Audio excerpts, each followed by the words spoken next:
Today, I share with you the saying that everyone will gradually live from being sociable to becoming solitary.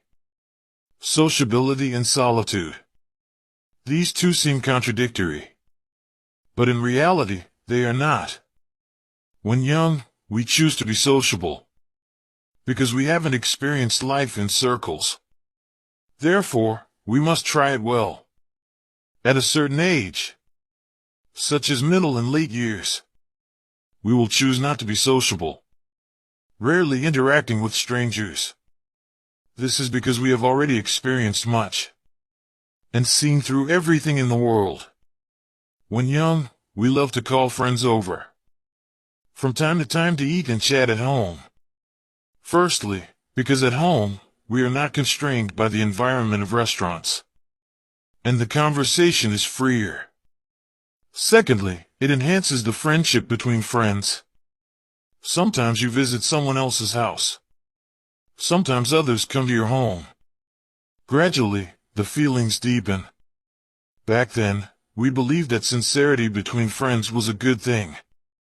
Such sincere people are now increasingly rare. When hypocrisy becomes the norm, ordinary people with genuine hearts will change their previous thoughts and ideas. As the saying goes, those who approach red become red, those who approach ink become black. In such a social environment, it is understandable that people's concepts of friendship change. Gradually, we no longer like others to visit our homes, harboring no expectations for others in our hearts. Feelings, relationships, almost all the same, since they are inherently hypocritical. Oldley, who is 50 this year, has gotten used to enjoying solitude. When he needs to stay at home, he does so. When he needs to go out for exercise, he goes out. Even if friends come to visit, they usually meet at a restaurant outside, rarely bringing them home. A relative of his wonders, "You were so warm before, how have you become so indifferent now?" Oldley says that at different ages, one's lifestyle changes, especially in old age. Having seen much, the mindset is different from when young, preferring quiet daily life, enjoying tea, gardening, or fish alone, or being with family to enjoy familial happiness. Gradually, he distanced himself from socializing, and his relationships with friends are no longer as close as when he was young, because those who seem to come and go frequently are often not true friends. Rather than being hypocritically polite, it's better to be fresh and free alone. Most elderly people's lives are like this. They have their own rhythm and habits. In old age, many people are also unwilling to visit others' homes easily, because they feel that in old age, things are not as easygoing, and it's not very convenient at others' homes. Sometimes visiting can bring some trouble to oneself. Therefore, try to visit others' homes as little as possible in old age. The main reasons are the following aspects. 1. Visiting is a form of disturbance. Each family's situation is different. In old age, most people cannot represent the whole family. Perhaps your friend, for face or other reasons, invites you over. You go happily. But it does not mean that your friend's family will welcome you. They might even feel that you are disturbing them. Uncle Ma next door says, "I am careless and never think much." Once I saw a high school classmate in the community, only to find out that we lived in the same community. In my 60s, seeing a friend from youth, naturally very happy. The classmate invited Uncle Ma to his home for a few dishes and some drinks. Uncle Ma loves drinking, but lacked drinking buddies, so he was particularly happy to have a classmate to visit regularly. On weekends, he would bring a few dishes to his classmate's house, but his classmate's wife showed a strange expression upon seeing him. Uncle Ma didn't think much, drank and left.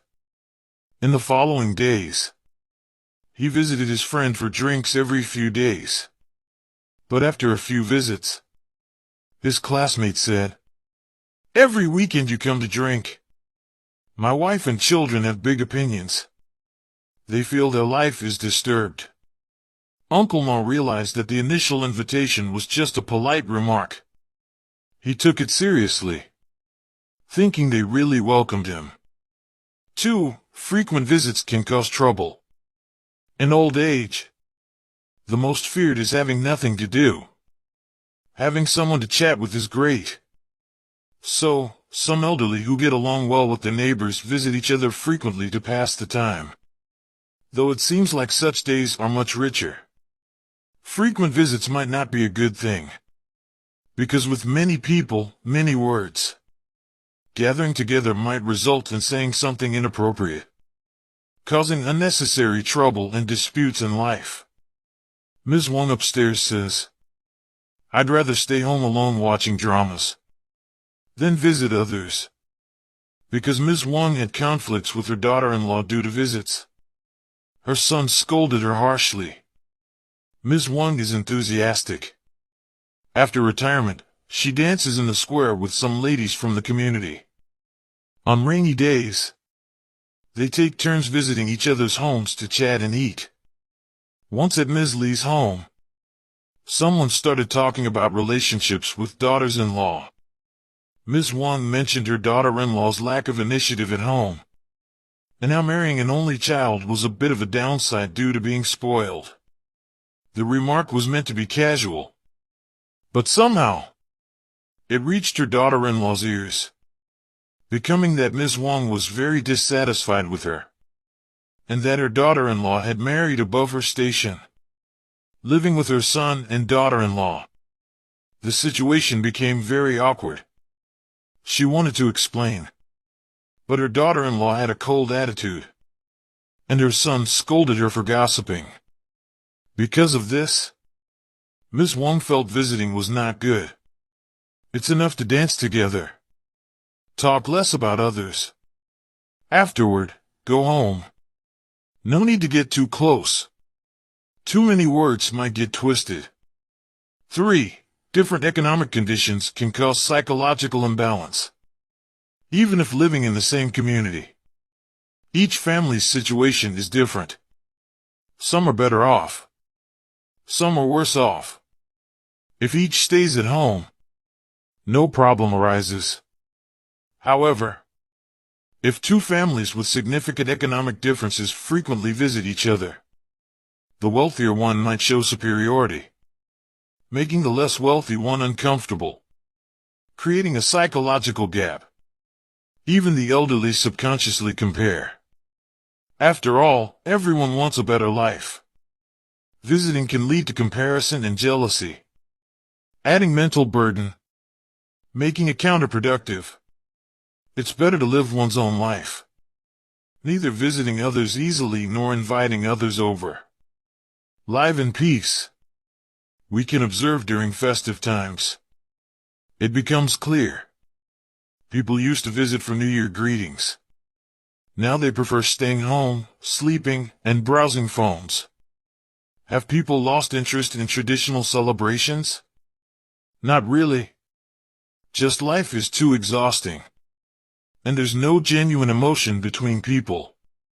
Visiting and socializing become meaningless, unless life slows down, and people's hearts return to tranquility. Life's pace will not slow, only quicken, making solitude a preferred lifestyle. Many prefer solitude, rather than interacting with others. When young, not understanding solitude, thinking it means having no friends, feeling embarrassed.